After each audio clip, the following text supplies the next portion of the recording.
Hi అండి. అందరికీ నమస్తే. నేను మీ గీత.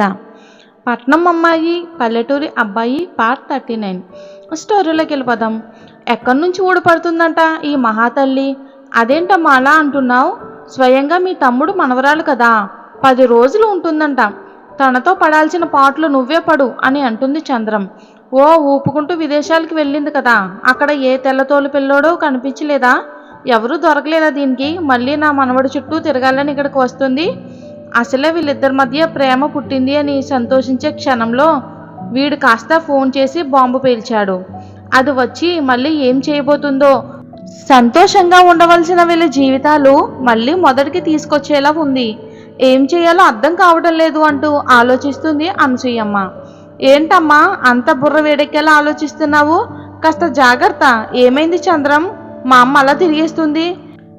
ఏముంది, కల్పన కెనడా నుంచి వచ్చిందంట. రేపు ఉదయం ఇక్కడికి రాబోతుంది. అందుకే అమ్మమ్మ టెన్షన్ పడుతుంది. సరిపోయింది. ఇది ఇక్కడికి వస్తే సురేష్ కోపానికి మనం బలి కావాల్సిందే. అదేమో వాడి చుట్టూ తేనెటీగలా తిరుగుతూ ఉంటుంది. వీడేమో తనని చూసి మండిపడతాడు. అందులో ఇప్పుడు వాడికి పెళ్ళైపోయింది. అది వచ్చి ఏం చేయబోతుందో అస్సలు అర్థమే కావటం లేదు. ఈ టెన్షన్ తట్టుకోవాలి అంటే ఒక పెగ్గు వెయ్యాల్సిందే. అవును మామయ్య, అమ్మమ్మ కూడా గ్లాస్ తీసుకొచ్చి ఇవ్వు, కాస్త రిలాక్స్ అవుతుందేమో. మీ ఇద్దరికీ నన్ను చూస్తే వేళాకోళంగా ఉంది కదా అంటూ ఆవిడ చేతికర్ర తీసుకుని వారిని కొట్టడానికి పరిగెడుతుంది. నవ్వుతూ పారిపోతుంది చంద్రం. చంద్రమోహానికి మాత్రం దెబ్బ గట్టిగానే తగులుతుంది. అబ్బా, ఎంత గట్టిగా కొట్టేసిందో. పోనీలేండి, అది చిన్న దెబ్బే అనుకోండి, లేకుంటే కర్ర విరిగిపోయి ఉండేది. అది సరే కానీ కల్పన అసలే ముక్కుసూటి మనిషి. అది ఏదున్నా ముఖం మీదే చెప్పేస్తుంది. మరి శశికి ఆ అమ్మాయి పద్ధతి నచ్చుతుందో లేదో అర్థం కావటం లేదు. ఏం జరిగితే అదే జరుగుతుంది. పడుకోండి. ఆలోచించినంత మాత్రాన జరిగేది ఆగదు కదా. నువ్వు చెప్పింది నిజమే. ఏం చేద్దామో చూద్దాం. ఉదయం 5 గంటలకు నిద్ర లేచి వాకిలు ఊడ్చి ముగ్గులు పెట్టే ప్రయత్నాలు చేస్తూ ఉంటుంది శశి.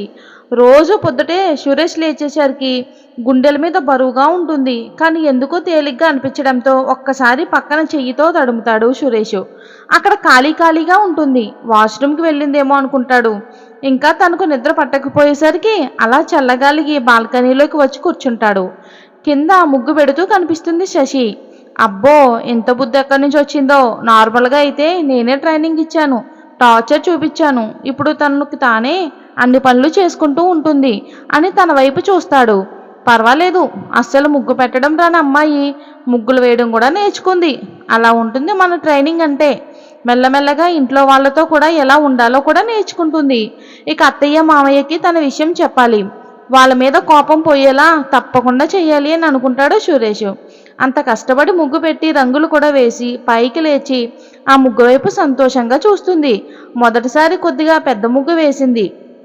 అది చూసి సంతోషిస్తున్న సమయంలో అప్పుడే ఒక కారు స్పీడ్గా వచ్చి ఆ ముగ్గు మధ్యలో ఆగుతుంది. ఆ కారులో నుంచి ఒక అమ్మాయి కిందకి దిగుతుంది. అది ఎర్లీ మార్నింగ్ 6. తను చాలా షార్ట్ కట్ వేసుకుని, అలాగే బొడ్డు కనిపించేలా టీషర్ట్ వేసుకుని, కూలింగ్ గ్లాస్ పెట్టుకుని స్టైల్గా ఉంటుంది. దానికి తోడు హై హీల్స్ వేసుకుని ఉంటుంది. ఆ అమ్మాయి అలాగే చాలా అందంగా కూడా ఉంటుంది. విదేశాల నుంచి ఇప్పుడే దిగినట్లు అనిపిస్తుంది. చాలా స్టైలిష్గా ఉంది. ఏంటి, కారు వచ్చి ఆగుతుంది అని తెలిసి కూడా ఇక్కడ నిలబడి ఉన్నావు? కాస్త అయితే డాష్ ఇచ్చేదాన్ని. పర్వాలేదు, బ్రతకాలన్న ఆశ ఉంది కాబట్టి బ్రతికిపోయావు. ఇంకోసారి నాకు ఎదురు రావాలని అనుకోకు అంటూ కోపంగా మాట్లాడుతుంది ఆ అమ్మాయి. అసలు నువ్వేమనుకుంటున్నావు? పొద్దున్నే కూలింగ్ గ్లాస్ పెట్టుకుని కళ్ళు కనిపించడం లేదా, లేక కళ్ళు నెత్తి మీద ఉన్నాయా?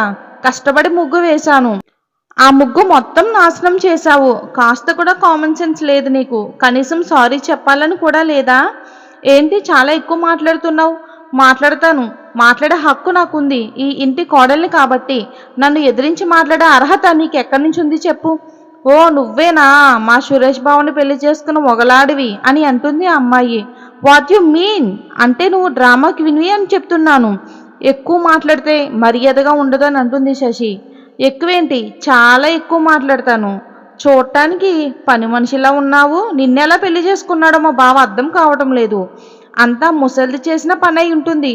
ఆమె కదా నిన్ను తీసుకుని వచ్చి మా బావకు అంటగట్టింది. ఏ అమ్మాయి, నువ్వెవరో కూడా నాకు తెలీదు. పొద్దున్నే నాతో గొడవ పెట్టుకోకుండా అసలు నువ్వు వచ్చిన పని ఏంటో చూసుకుని మర్యాదగా ఇక్కడి నుంచి వెళ్ళిపో. వెళ్ళిపోవడానికి రాలేదు, ఉండిపోవడానికే వచ్చాను. అలాగే నన్ను వెళ్ళు అని చెప్పే అర్హత నీకు లేదు. ఇక్కడ జరుగుతున్న గొడవ పైనుంచి చూస్తూ ఉంటాడు సురేష్. అసలు ఇది ఎక్కడి నుంచి ఊడిపడింది? మమ్మల్ని ప్రశాంతంగా బతకనివ్వటం మీ తాత మనవరాలకి నచ్చదు కాబోలు. అందుకే మా ప్రశాంతత కాస్త తీయడానికి వచ్చేసింది అని అనుకుంటాడు సురేష్. ఇదిగో పని మనిషి, నా లగేజ్ కారు డిక్కీలో ఉంది, లోపల పెట్టు అనుకుంటూ లోపలికి వెళ్తుంది.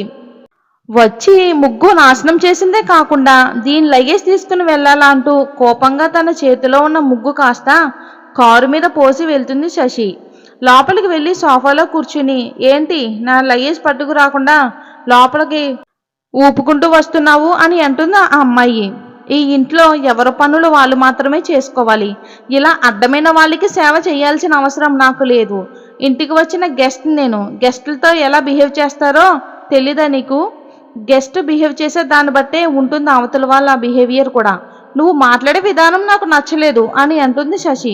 నువ్వు రిక్వెస్ట్గా నన్ను అడిగి ఉంటే నేను తీసుకుని వచ్చేదాన్ని. నువ్వు ఆర్డర్ వేసినట్లు చెప్తున్న విధానానికి నేను చచ్చినా తీసుకురాను అంటూ కోపంగా వెళ్ళిపోతుంది శశి.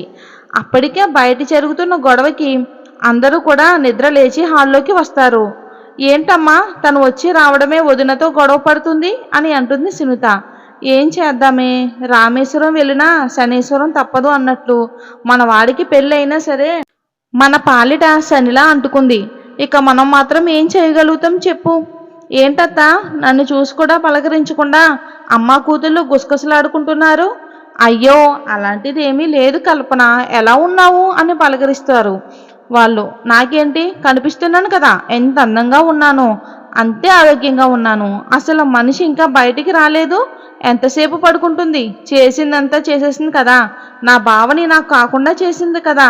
ఏ ముసలి ఏం చేస్తున్నావే అంటూ పెద్దగా పిలుస్తుంది అనసూయమని. ముందు ముందు ఇంట్లో గొడవలు ఎలా ఉండబోతున్నాయో ఏంటో చూడాలి. అసలు సురేష్ శశిలు ఒకటవుతారా అనేది మనం వచ్చే భాగాల్లో చూద్దాం.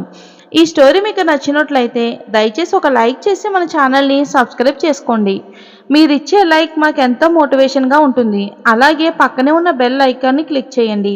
నేను ఏ స్టోరీ పెట్టినా ఫస్ట్ నోటిఫికేషన్ మీకే వస్తుంది. లైక్ చేయటం వల్ల మాకు ఎంతో మోటివేషన్గా ఉంటుంది. ఇంకెన్ని మంచి స్టోరీలు మీ ముందుకు తీసుకొచ్చే ప్రయత్నం చేస్తాము. Thanks for watching.